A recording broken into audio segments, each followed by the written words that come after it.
We've looked at different shaped canvas, and you might wonder if there is a perfect canvas of which to work on. I think many artists get used to working in a particular format. The previous section gave you an opportunity to assess how you normally work. Personally, I'm not sure there is a perfect canvas. Everything is more about the image that is being created. Different images require different formats. However, some people would disagree.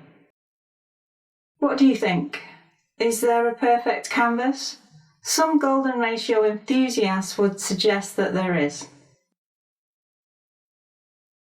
Here is a collection of rectangles. If you had to choose one shape over all the others, which would it be?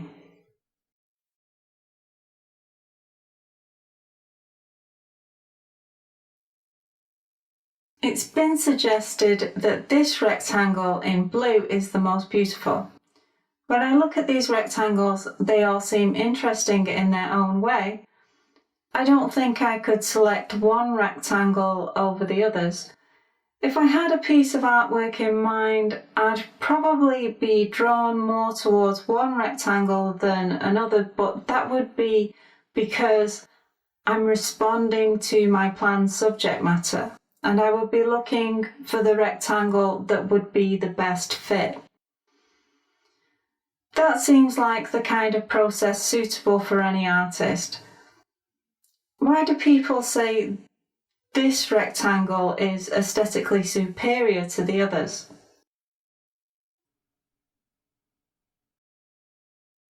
This rectangle is in the golden ratio, and some people suggest that it means it's more beautiful. If you can't see where they're coming from, don't worry. I'm an artist, and I feel that my judgment is sound at recognizing something with an aesthetic quality, and I struggle to see this blue rectangle as being more beautiful.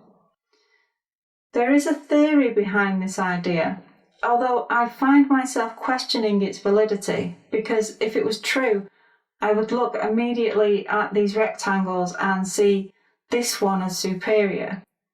That being said, I find the idea of the golden ratio fascinating, and it is worth our attention.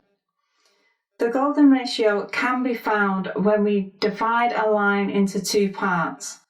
This isn't any division of a line. We want to divide it in a particular way.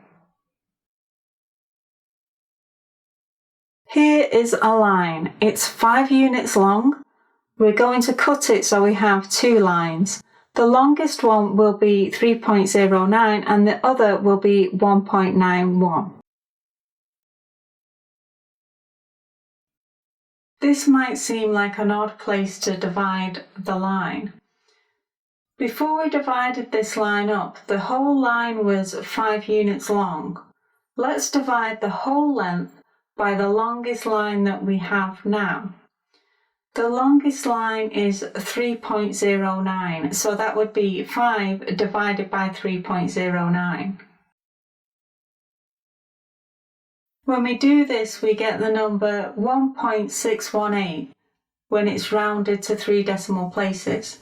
This number occurs again if we take the longer of our two lines and divide it by the shortest. The longest part was 3.09 and the shortest part was 1.91.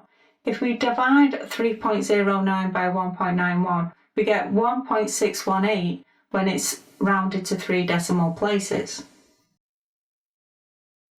That means that cutting the line in this specific way results in the same answer. Cutting it to this particular ratio creates the golden ratio. Our line could be 4 units long or 77 units long, and if we did the calculations, we would discover numbers that are around 1.618. This would just keep happening no matter how long our original line was. This is phi, and it is the symbol for a number. The number is 1.618033988749894848820, goes on forever. This is the number of the golden ratio, and it's also how we are going to find that perfect rectangle. The golden ratio is 1 to phi.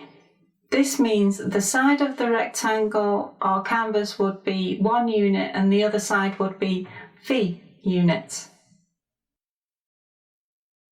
So when you're choosing a canvas or a rectangle, you take the following steps. You pick the size you want for the longest side and then divide by phi. 7,000 divided by 1.618.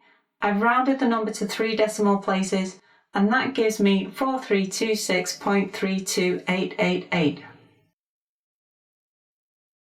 The other alternative is to pick the shortest side and then work out the longer side by multiplying it by phi.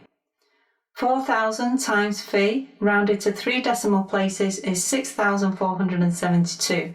Therefore, 6,472 would be the length of the longest side. I've told you how to work it out, but you don't have to. Thankfully, there are online calculators that will give the answer. There are many online calculators to choose from. I use the golden ratio calculator at omnicalculator.com, but you can do a search and you'll find many different golden ratio calculators. I entered 7,000 for the longest side, and for the other side it gave me 4326.24, which was close to my own calculations. That's how you find what some people believe is the most beautiful of rectangles. This painting I created is on a golden ratio sized canvas. Well, it's as close as I could get. It's 7,000 pixels high and 4,326 pixels wide. My painting software wouldn't allow for any decimals, but I consider this canvas to be close enough. You might have a specific size that you're working with, but you'd still like to use the golden ratio rectangle. Perhaps you have a commission for a particular format, such as a book cover or poster.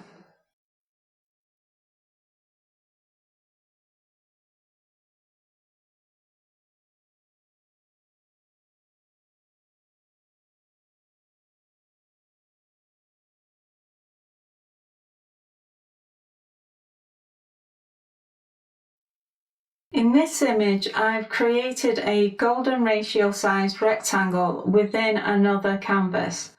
Creating a border in this way gives you another range of other creative opportunities. You'll notice in this image that I've gone over the border with the rays of the sun.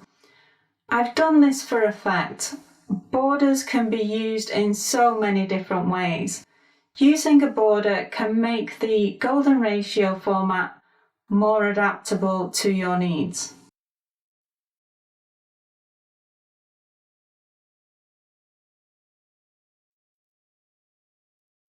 You might be asking, why are we going to all this trouble? Borders can be used in a creative manner that can add to an image, but we shouldn't feel that we have to use one in an image. Does the golden ratio rectangle really make that much of a difference? A lot of people don't see much difference in a golden ratio rectangle. Is it excessive to be obsessing over the type of rectangle? As artists, we need to focus on every small aspect of a painting. When we do this, we know that the final combination will be interesting. We need to select the best ingredients for the painting we are creating. Is the golden ratio rectangle the best ingredient? We need to explore what makes the golden ratio interesting and unique.